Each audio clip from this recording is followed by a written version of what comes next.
Dober dan. Kakšen naj bo novi gospodarski minister? O tem se bomo danes pogovarjali z gospodom Dušanom Olajem, lastnikom in direktorjem podjetja Duol. Podjetje samo je zaslovelo z pokrivanjem z baloni velikih površin, kot so športne površine in tako naprej, ampak obenem je gospod Dušan Olaj tudi dobitnik priznanja podjetnik leta 2013.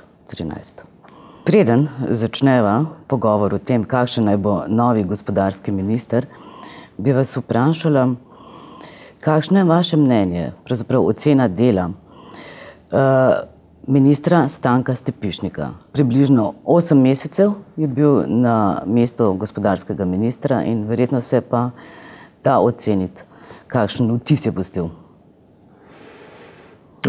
Bom čisto odkrit. Ne morem komentirati, zaradi tega, ker razen, da je bil na podelitvi priznanja podjetnik leta, ga nisem nikjer drugje čutil. Mislim, kljub vsemu, da teh 8 mesecev ni bilo videti nobene velike, korenite ali malo bolj opazne spremembe, za katero bi lahko rekli, da je on pustil sled. Torej, če zdaj razmišljamo o tem, kakšen naj bo novi minister, se odpirajo pač najprej ta osnovna vprašanja. A naj bo to nek izkušen menedžer, naj bo to dober organizator, človek z zelo pragmatično orientiranostjo, ali naj bo to poklicen politik, strankarski človek, kaj bi bilo pravzaprav za gospodarstvo po vašem mnenju najbolj primerno? Torej bom najprej začel na koncu. Kaj ne sme biti? Predvsem ne sme biti politik. To je prva stvar. Jaz mislim, da ta trenutek slovensko gospodarstvo potrebuje za prvega človeka, ki razume širino problema, s katerim se sooča slovensko gospodarstvo. In to je tista najbolj pomembna stvar. Jaz mislim, da mi ne potrebujemo ne kriznega menedžerja, ne potrebujemo ne finančnika, niti ne potrebujemo izkušenega gospodarstvenika, ker po moje so to kljub vsemu ljudje, ki nimajo širine pogleda. Ker danes voditi Ministrstvo za gospodarstvo ali pa gospodarstvo Republike Slovenije ni isto kot voditi podjetje. Je kljub vsemu potrebno, ker ni problem ta trenutek v zakreditiranosti slovenskega gospodarstva. Seveda je problem, ampak ni to edini problem. Kot ni problem recimo na drugi strani, da podjetja premalo izvažajo. Potrebno je vedeti, zakaj. Se pravi, treba je najti prave vzroke, definirati prave vzroke in potem se odločiti, kateri so tisti kratkoročni, srednjeročni in dolgoročni ukrepi. Seveda, to je potem najhujše, jaz vedno pravim pri vsakem ministru, je govoriti o srednjeročnih in dolgoročnih ukrepih, zaradi tega, ker jih po mojem nobeden od ministrov, ki smo jih imeli v svoji zgodovini, še ni uspel preveriti. Kaj pa vprašanje tako imenovane higiene?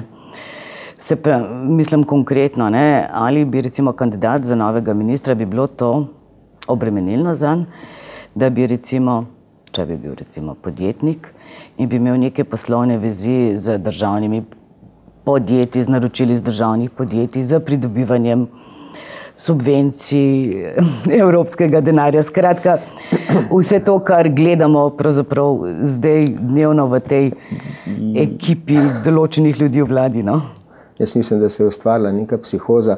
Mislim, Slovenci smo nek neverjeten narod.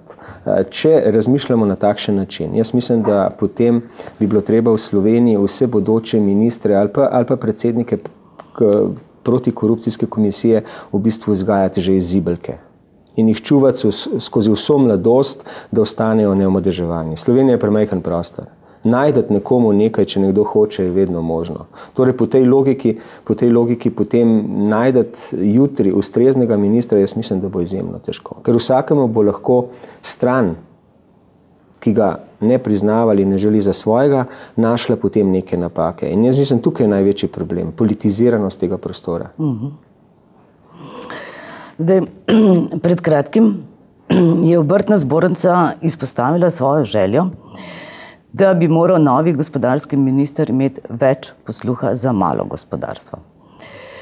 Se vam zdi, da je to v resnici tako pomembno? So interesi malega gospodarstva pa velikih podjetij tako različni, Ni tukaj nobenega skupnega imenovalca. No, ne glede na to, da sem nagrajenec Obrtne zbornice Slovenije, ne glede na to, da sem recimo podjetnik, da nisem gospodarstvenik, jaz mislim, da malo gospodarstva ima daleč največji potencial v Sloveniji. Ker mi potrebujemo velike sisteme, velike tovarne in proizvodne zaradi tega, ker te držijo našo ekonomijo po koncu. Ampak generator razvoja, pa ali pa, da jaz temu rečem, buffer, ki razprši riziko v primeru krize, so pa kljub vsemu mala in mikropodjetja. In tu je tisti potencial bodočnosti Slovenije. Zdaj, če Obrtno-podjetniška zbornica razmišlja v tej smeri, da je za to potreben minister iz teh vrst, jaz pravim, mogoče ja, ampak pravim kljub vsemu. Problem slovenskega gospodarstva je še v marsičem drugem. Ne zgolj v tem, kako zagnati ta mala in mikropodjetja. Se pravi, če je problem slovenskega gospodarstva drugje, kaj bi potem bili pravi koraki novega gospodarskega ministra, da se loti teh ključnih problemov? Ja, v prvi vrsti še enkrat, nekdo, ki razume, kaj je problem slovenskega gospodarstva, ki ima širino in vpogled v to, kaj se ta trenutek dogaja. Ker če mi rečemo, slovensko gospodarstvo je zanesljivo tehnološko vprašanje na kakšni ravni, da lahko zmaga konkurenčni boj danes za, naprimer, industrijsko razvitimi državami. Drugi problem je prezadolženost slovenskega gospodarstva. Zanesljivo danes so redka podjetja, ki lahko zdržijo novo kreditiranje in predvsem ne vem, koliko je sploh še podjetij, ki je sposobno normalno vlagati v razvoj, da lahko lovi stik za konkurenco. To tretjič, na hitro povečati, ker tista stvar, ki lahko kratkotrajno Slovenijo reši njen bruto in prepreči padanje BDP-ja, je zanesljivo izvoz. Se pravi, korenito poseže v ta segment, to so tiste za moje pojme 3 glavne točke, na katerih je treba delati. No, ampak zdaj, ko omenjate izvoz in vi ravno tako, vaše podjetje dovolj dela ravno tako, pač na tujih trgih, ampak pri nas je zadeva urejena tako, da kar se tiče nastopa v tujini, ta gospodarska diplomacija ni v rokah gospodarskega ministrstva, ampak je v rokah zunanjega ministrstva. A je to smiselna ureditev? Ne drži čisto.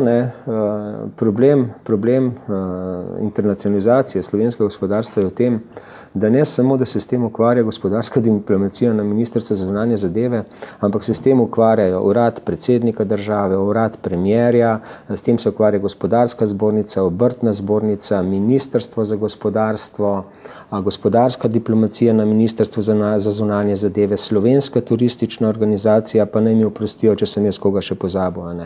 In problem, eden od največjih problemov, ki ga jaz vidim, je ravno ta razpršenost.